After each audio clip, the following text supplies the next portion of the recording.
I accidentally broke two pieces. My one piece into two. It's really embarrassing. Okay. Try again. Oh, okay.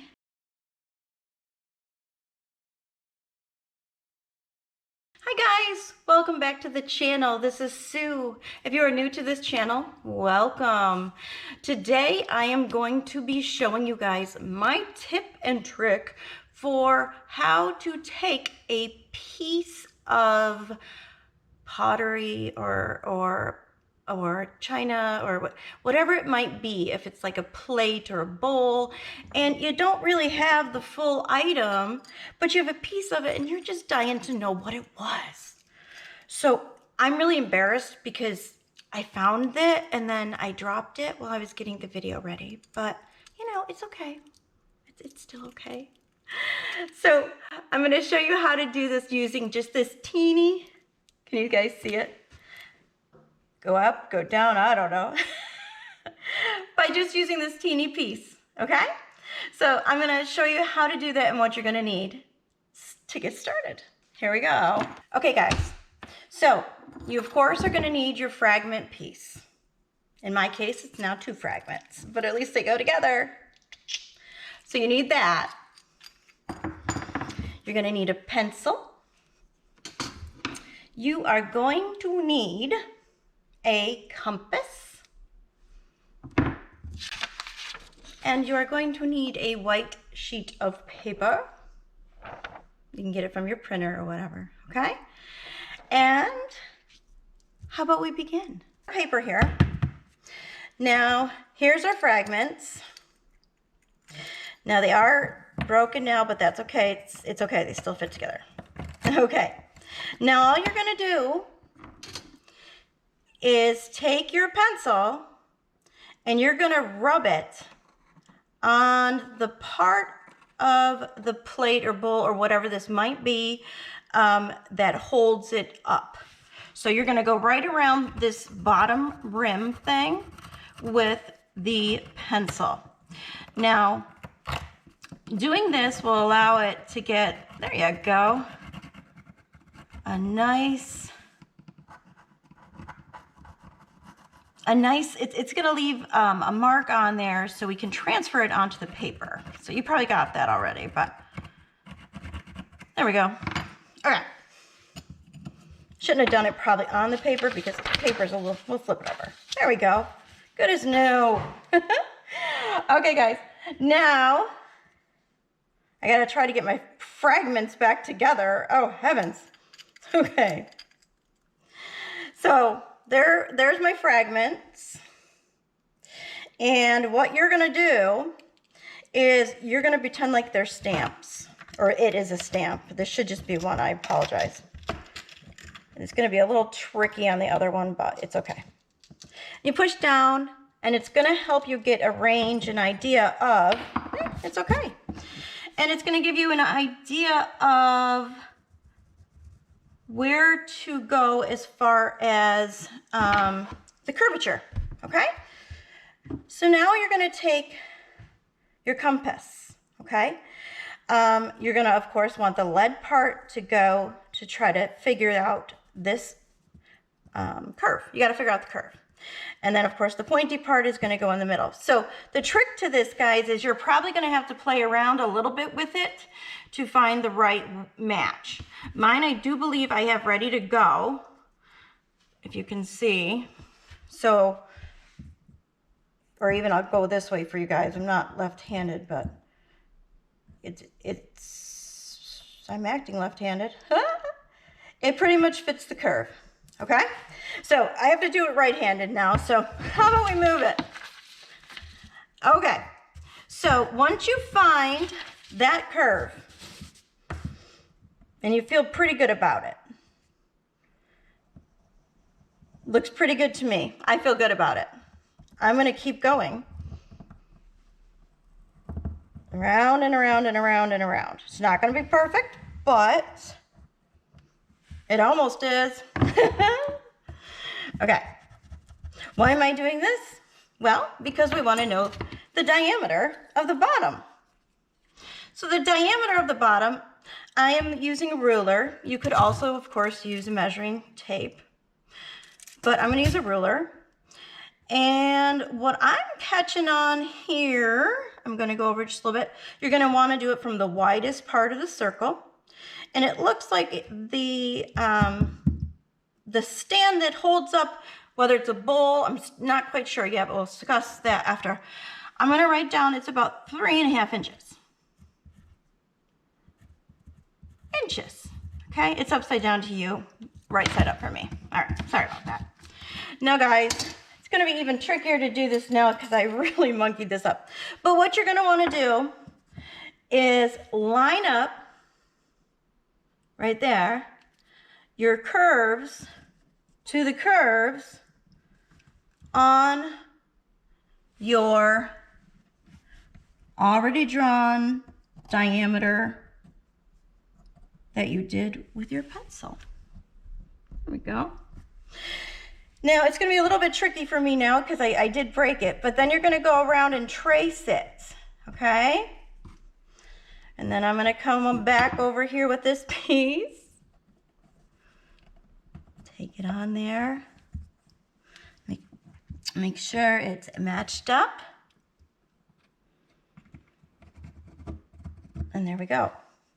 Now, I didn't want to glue this back together and make this video go on forever. So what I did do, guys, was I have another sheet of paper that's going to show you what I did before I broke said object. I'm going to use this one. It looks prettier. We've got our diameter and everything here, right? So it's like 6 inches across, roughly. Now, what I want you guys to understand and consider, which many of you probably already do and already understand, you know, it's the year 2020. So if we're up digging up bottles or old finds, whatever, relics, and we do come across a broken plate, then of course I break it more, but you know, what are you gonna do? And you're just dying to know what it is. So now you know how to do that. But what I want you to understand is back in the 50s and gosh, probably even earlier on, family traditions were very strong. And one of the biggest things and traditions of families were to pass down the dishware and dinnerware and things like that families had for generations. So it's kind of a cool thing. But I want you to let you know, we're in 2020 now, but back then, a typical place setting was a little bit different. Oh my gosh. So listen, guys. I know what we got here size-wise, okay? But I want you to think about this. All of the things that this little fragment piece is telling me is that it could possibly be a bread and butter plate, which I'm leaning toward because it has the about the same size as a butter plate would be, about 6 inches across, okay? Bread and butter, and because it's not very deep, okay? Okay, so you'd have a bread and butter plate. You would also, you would have a dinner plate. You would have a salad plate. You would have a teacup and a tea coaster.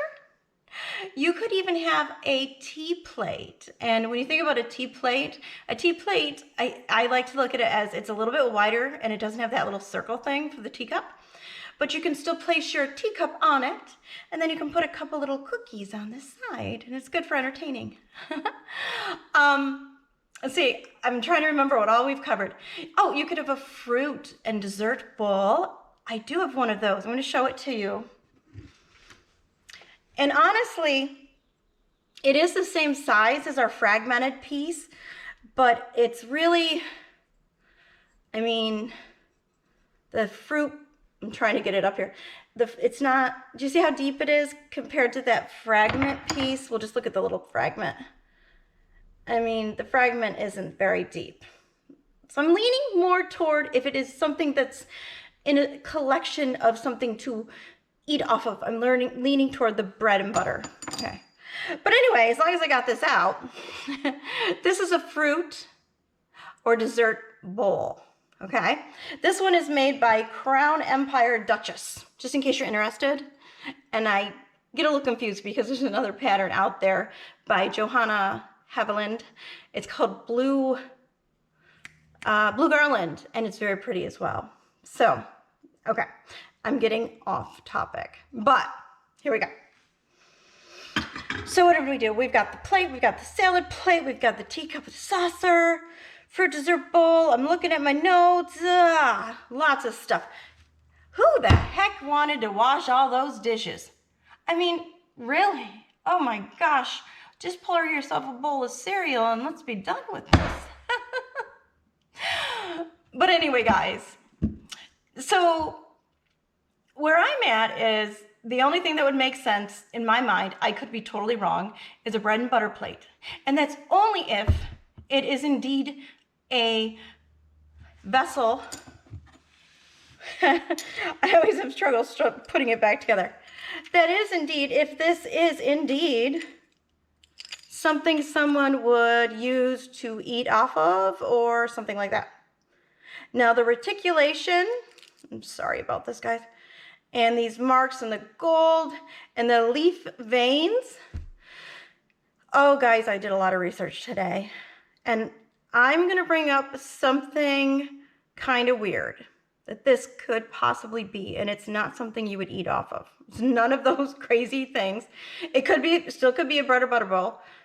It seems a little thin to me for this idea, but given some samples and things I've seen today, there's a possibility that this piece, I mean, it could be an ashtray, which sounds kooky, but I'm going to show you some pictures and explain why I think that, okay? First of all, this piece has, can you see me now? Can you see me now? It has like the veins of a leaf in it. Oh, I'm sorry. Oh, that's what I got to do. I have to back up. So this pattern has some like veins of leaves in it, okay? And it's got the reticulation. It's beautiful, okay? So then I did some research and I found some things that showed like petals, like leaves with little veins in them. This one isn't as fancy as ours, and it's definitely different, but this is an ashtray, guys. And it's got the veins in it, and it's an ashtray, okay? Just one thought, don't worry, I got two more. If you look at other ashtrays, seem to be a big leaf, leaves were used a lot in ashtrays, I guess. So this one is a pretty basic green ashtray. Again, you can see the leaf veins. I'm not sure what you would like me to call them, but the leaf veins in them. And I'm not sure what size this one is, you know, if it's 6 inches or not, but that was interesting. I mean, I wasn't even going to go there. I hadn't even thought that, like yesterday even. And the last one,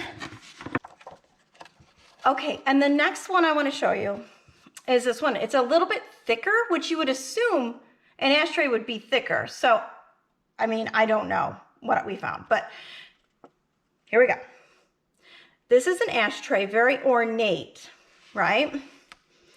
What was interesting to me about this particular one is how it did have some gold elements into it on the side and the reticulation.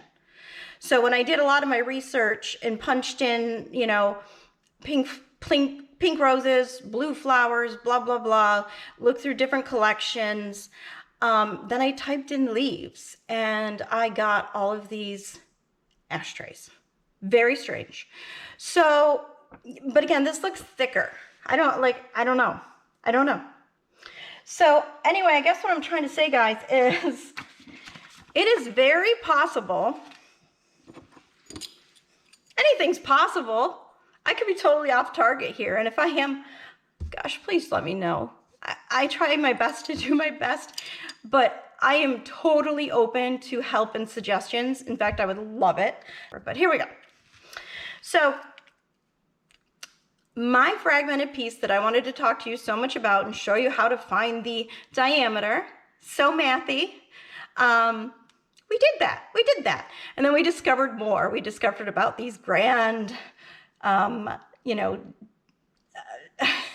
dinnerware assortments of things. And it's like, wow, it's a lot to take in.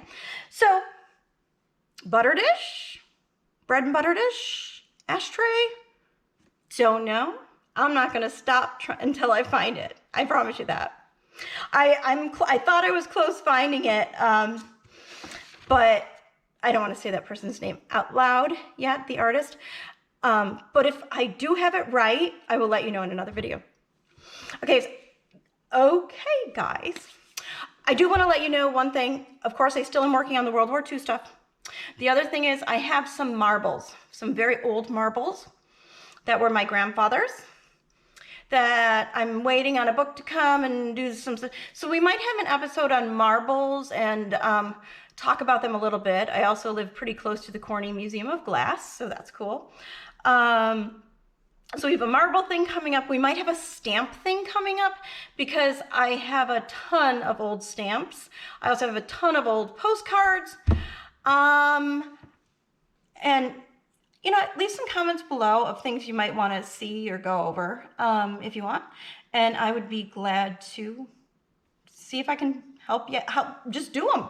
I hope we are all learning together and that we're having a blast. I am. And I hope you guys are too. I appreciate all of your support. And I'm hope to come back with some new videos soon. And you know what's coming. So stay well and be safe. Take care, guys. Bye-bye.